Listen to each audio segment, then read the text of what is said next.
மீண்டும் என்னுடைய பணிவான வணக்கங்கள். நான் இன்னைக்கு எதுவும் பேச வேணான்னு தான் நினைச்சேன். பட் ஒரு முக்கியமான ஒரு விஷயத்தை பற்றி இன்னைக்கு நான் பேசலைன்னா அது அவ்வளோ கரெக்டாக இருக்காதுன்னு எனக்கு தோணுச்சு. அதான் அது என்னவா இருக்குன்றது நீங்களே கெஸ் பண்ணியிருப்பீங்க. எஸ், நீட்டை பற்றி தான்.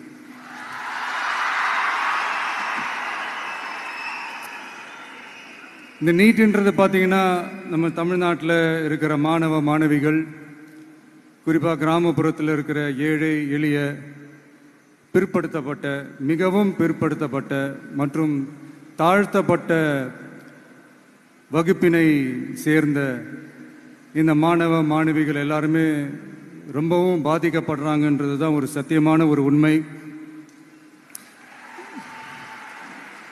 இந்த நீட்டை பற்றி ஒரு பிரச்சனையாக நான் பார்க்குறது என்னென்னா, ஒன்று இந்த நீட் இந்த மாநில உரிமைகளுக்கு எதிரானதாக இருக்குது. நீங்கள் 1975க்கு முன்னாலே பார்த்தீங்கன்னா இந்த கல்வி மாநில பட்டியலில் தான் இருந்துச்சு. உங்க எல்லாருக்குமே தெரிஞ்ச ஒரு விஷயந்தான். அதுக்கப்புறமா தான் அது ஒன்றிய அரசு வந்ததுக்கப்புறம் அது பொது பட்டியலில் அது சேர்த்தாங்க. எனக்கு தெரிஞ்சு அதுதான் ஒரு முதல் பிரச்சனையாக ஒன்று ஸ்டார்ட் ஆச்சு. ரெண்டாவது பார்த்தீங்கன்னா, ஒரே நாடு, ஒரே பாடத்திட்டங்கள், ஒரே தேர்வு. இது பேசிக்காகவே அந்த கல்வி கற்கும் அந்த நோக்கத்திற்கே ஒரு எதிரான ஒரு விஷயமா நான் அதை பார்க்குறேன். ஒவ்வொரு மாநிலத்துக்கு ஏற்ற மாதிரி அந்த பாடத்திட்டங்கள் இருக்கணும்.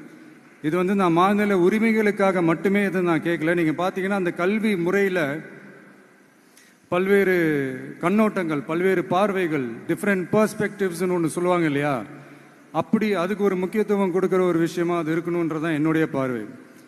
Diversity is a strength, it is not a weakness. பன்முகத்தன்மை அப்படிங்கிறது அது ஒரு பலமே தவிர பலவீனம்னு சொல்ல முடியாது.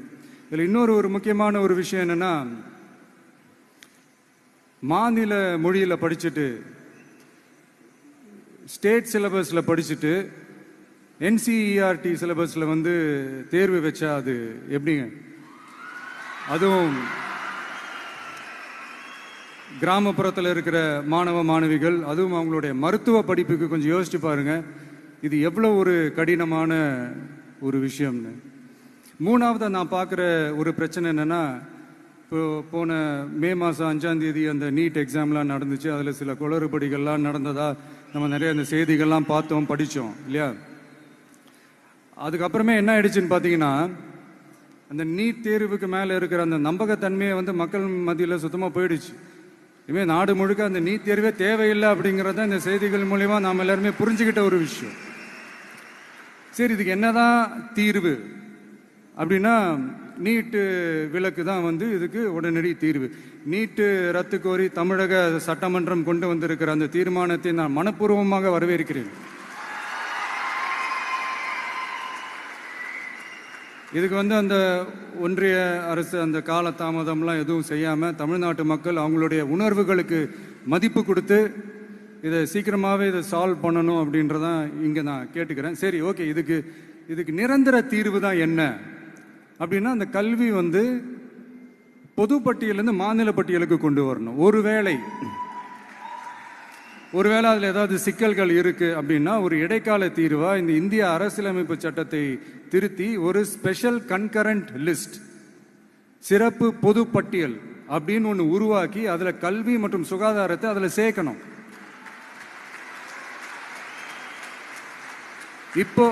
இப்போ இருக்கிற அந்த பொது பட்டியல் என்ன ஒரு பிரச்சனை அப்படின்னா, நீங்க அந்த துறைகள்லாம் பார்த்தீங்கன்னா மாநில அரசுகளுக்கு என்னதான் அதில் அதிகாரம் இருந்தாலும் அது முழுக்க ஒன்றிய அரசினுடைய கட்டுப்பாட்டில் தான் இருக்கு. அதனால மாநில அரசுகளுக்கு அந்த முழு சுதந்திரத்தை அது தரப்பட வேண்டும் அப்படின்றதான் இங்கே என்னுடைய தாழ்மையான ஒரு வேண்டுகோள். ஒன்றிய அரசு அவங்களுடைய கட்டுப்பாட்டில் இருக்கிற ஒரு சில இந்த மெடிக்கல் காலேஜஸ்லாம் இருக்குல்ல, எய்ம்ஸ், ஜிப்மர், பிஜிஐ, இந்த மாதிரி நிறுவனங்களுக்கு வேணா அவங்க அந்த நீட் எக்ஸாம் நடத்தணும்னா நடத்திக்கலாம். பட் இங்கே அந்த பிரச்சனை என்னன்னா, இது என்னுடைய ஒரு சஜஷன் தாங்க. இது நடக்குமா? உடனே நடக்காதுன்னு எனக்கு தெரியும். அப்படியே நடந்தாலும் அதை நடக்க விட மாட்டாங்கன்னு எனக்கு தெரியும். ஸோ அதனால் இந்த சந்தர்ப்பத்தில் என்னோட சஜஷனை உங்ககிட்ட அதை நான் பகிர்ந்துக்கணும்னு ஆசைப்பட்டேன். இதுதான் என்னுடைய தனிப்பட்ட ஒரு கருத்து நீட்டை பற்றி. ஸோ மற்றபடி வேறு ஒன்றும் இல்லை. வந்திருக்கிற என்னுடைய friends, learning is fun, education is celebration.